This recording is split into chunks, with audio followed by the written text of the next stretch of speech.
तो भारत का mission moon अब अपने अंतिम पड़ाव पर है, क्योंकि चंद्रयान 3 महज चांद से अब 25 किलोमीटर दूर है। इसरो ने जानकारी देते हुए बताया कि अब लैंडर की इंटरनल जांच होगी और जब तक लैंडिंग साइट पर सूरज नहीं निकलता तब तक इंतजार किया जाएगा। तो तयशुदा वक्त के मुताबिक चंद्रयान 3 की चांद पर 23 अगस्त को लैंडिंग होगी। इससे पहले 17 अगस्त को चंद्रयान 3 के प्रोपल्शन मॉड्यूल को लैंडर रोवर से अलग किया गया था। तो 23 अगस्त को अगर सॉफ्ट लैंडिंग में सफलता मिली तो अमेरिका, रूस और चीन के बाद भारत ऐसा करने वाला चौथा देश बन जाएगा। और ये बात हर भारतीय के लिए गर्व की अनुभूति कराती है। फिलहाल अब आपको ग्राफिक्स के जरिए भी इस मिशन मून की और जानकारी देते हैं। तो आज रात 2 बजे विक्रम लैंडर चंद्रमा के पास होगा, तो डी बूस्टिंग के जरिए लैंडर को चांद के और करीब लाया जाएगा। तो ग्राफिक्स हम आपको दिखा रहे हैं। तो रफ्तार को धीमी कर लैंडर को चांद के नजदीक लाया जाएगा। विक्रम लैंडर की चंद्रमा से न्यूनतम दूरी 30 किलोमीटर रहेगी। तो लैंडर की चंद्रमा से अधिकतम दूरी 100 किलोमीटर रहने की उम्मीद। सबसे कम दूरी से ही सॉफ्ट लैंडिंग की कोशिश की जाएगी, क्योंकि यहां पर ही सबसे बड़ा चैलेंज है, सबसे बड़ी चुनौती है। और तयशुदा लैंडिंग के मुताबिक 23 अगस्त को शाम 5:47 पर सॉफ्ट लैंडिंग की कोशिश होगी। तो अभी विक्रम लैंडर की चंद्रमा की सबसे कम दूरी 113 किलोमीटर, विक्रम लैंडर की चंद्रमा से सबसे ज्यादा दूरी है वो 157 किलोमीटर। वहीं 18 अगस्त को डी बूस्टिंग के जरिए लैंडर की जो ऑर्बिट है वो घटाई गई और यान के चलने की दिशा के अपोजिट थ्रस्टर फायर किए गए। रफ्तार में कमी के लिए लैंडर का ओरिएंटेशन बदला गया। तो लैंडर के 4 पैरों के पास 800 न्यूटन शक्ति के एक थ्रस्टर हैं। थ्रस्टर की बदौलत लैंडर की सॉफ्ट लैंडिंग संभव होती है। तो चंद्रयान जो 3 है उसमें 2-2 थ्रस्टर अलग अलग चरणों में काम करेंगे। तो 30 किलोमीटर की जो ऊंचाई से लैंडिंग प्रोसेस ये शुरू होता है। तो लैंडिंग में कितनी मुश्किलें हैं ये भी हम आपको बता रहे हैं। तो 1680 मीटर से 2 मीटर प्रति सेकंड रफ्तार लानी होती है ऐसी सिचुएशन में। तो लैंडर रोवर पावर जनरेट करने के लिए सोलर पैनल यूज करता है। इसके अलावा अभी चंद्रमा पर रात है और 23 तारीख को वहां सूर्योदय होगा।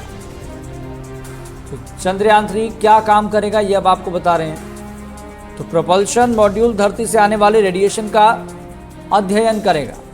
लैंडर और रोवर सतह पर पानी की खोज सहित अन्य प्रयोग करेंगे। तो भारत ऐसा करने वाला चौथा देश बन जाएगा। अब आपको इससे जुड़ी हुई जानकारी भी बता रहे हैं, क्योंकि अभी ये रिकॉर्ड दुनिया के 3 देशों के नाम दर्ज है। अमेरिका, रूस, चीन के साथ चौथा देश भारत होगा।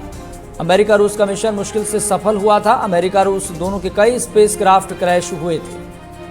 तो सिर्फ चीन को ही पहले प्रयास में सफलता मिली थी। तो अमेरिका रूस दोनों के कई स्पेसक्राफ्ट क्रैश हुए थे, जैसा कि हमने आपको बताया। और इसके साथ साथ सिर्फ चीन को ही पहले प्रयास में सफलता मिली थी। वहीं 2013 में चीन का यांग E3 मिशन सफल हुआ था। और भी ग्राफिक्स आपको दिखाते हैं, बताते हैं इस पूरे मिशन से जुड़ी हुई। तो चंद्रयान 3 की ने कुछ तस्वीरें भी अब कैप्चर करना शुरू कर दिया है और तस्वीरें लगातार इसरो के पास आ रही है। और ये तस्वीरें आपको बता दें कि सोशल मीडिया पर भी लगातार वायरल हो रही है, क्योंकि हर एक भारतीय को इस मिशन को लेकर न केवल एक्साइटमेंट है बल्कि गर्व की अनुभूति भी हो रही है। तो ऑर्बिट में प्रवेश करते समय तस्वीरें चंद्रयान 3 की तरफ से कैप्चर की गई। ऑनबोर्ड कैमरों ने चांद की तस्वीरें कैप्चर की। इसरो ने अपनी वेबसाइट पर वीडियो भी शेयर किया है। तो तस्वीरों में चंद्रमा के क्रेटर साफ साफ दिखे हैं। तो मैं चंद्रमा 3 हूं, मुझे चांद की ग्रेविटी महसूस हो रही है। तो इसरो ने मिशन मून की जानकारी दी। इसरो ने चंद्रयान के भेजे मैसेज को लिखा था। इसरो ने चंद्रयान के भेजे मैसेज को लिखकर ये बताया कि मैं चंद्रयान 3 हूं, मुझे चांद की ग्रेविटी महसूस हो रही है। इसके साथ साथ एक और महत्वपूर्ण सवाल का आपको जवाब देते हैं, चंद्रयान साउथ पोल पर ही क्यों भेजा गया? तो चंद्रमा के पोलर रीजन दूसरे रीजन से काफी अलग हैं।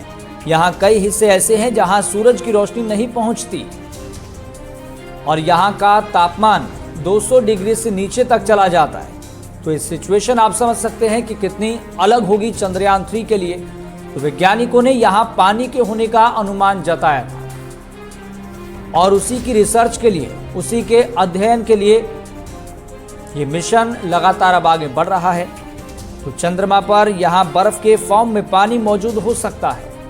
तो भारत के 2008 के चंद्रयान 1 मिशन ने भी संकेत दिया था कि चंद्रमा में पानी की मौजूदगी है। इस तरह का संकेत पहले भी मिला था।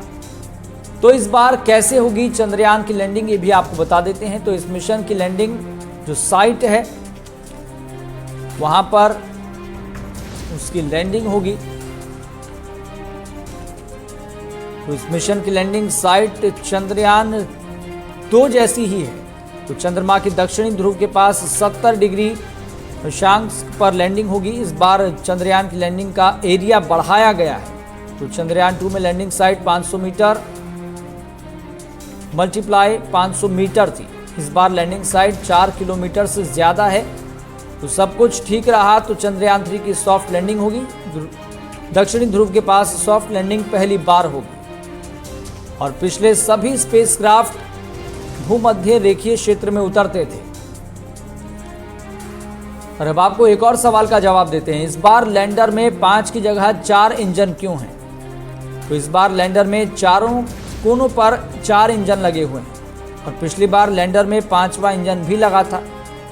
इस बार 5वें इंजन को हटा दिया गया और फाइनल लैंडिंग 2 इंजन की मदद से होगी। ये इस बार थोड़ा चेंज किया गया है, परिवर्तन किया गया है। इसके पीछे वैज्ञानिक कारण हो सकते हैं। बाकी आपको बताते हैं और भी जानकारी। तो बाकी 2 इंजन आपातकालीन स्थिति के लिए होते हैं और चंद्रयान 2 में आखिरी समय में 5वां इंजन जोड़ा गया था। ज्यादा फ्यूल ले जाने के लिए 5वें इंजन को हटाया गया। तो इस सवाल का जवाब आपको मिल गया होगा, हम इस तरह की उम्मीद कर रहे हैं। तो इस बार लैंडर में 5 की जगह 4 इंजन क्यों हैं, यह हमने आपको बताया ग्राफिक्स के जरिए। अब आपको एक और सवाल का जवाब देते हैं, 14 दिन का ही मिशन क्यों? तो चंद्रमा पर 14 दिन रात और 14 दिन उजाला रहता है, यानी कि रोशनी रहती है। तो चंद्रमा पर रात में तापमान 100 डिग्री से कम हो जाता है। लैंडर और रोवर अपने सोलर पैनल से पावर जनरेट करते हैं। इसके अलावा एक और बड़ी जानकारी यहां पर यह कि लैंडर और रोवर 14 दिन ही पावर जनरेट कर पाएंगे। रात होने पर पावर जनरेशन प्रोसेस रुक जाएगा। इस तरह की सिचुएशन बनती है। तो पावर जनरेट न होने पर इलेक्ट्रॉनिक उपकरण ठंड झेल नहीं पाएंगे। रात में भयंकर ठंड से इलेक्ट्रॉनिक उपकरण खराब हो जाएंगे। इस तरह की भी सिचुएशन बनती है। लेकिन वैज्ञानिक इन तमाम परिस्थितियों से और पहले की जो कुछ छोटी मोटी गलतियां रही हैं उससे सीख ली गई है। लेकिन हर एक भारतीय गर्व की अनुभूति कर रहा है और इस तरह की उम्मीद कर रहा है, अपेक्षा कर रहा है कि भारत का ये चंद्रयान 3 यानी कि मिशन मून सफल हो जाए।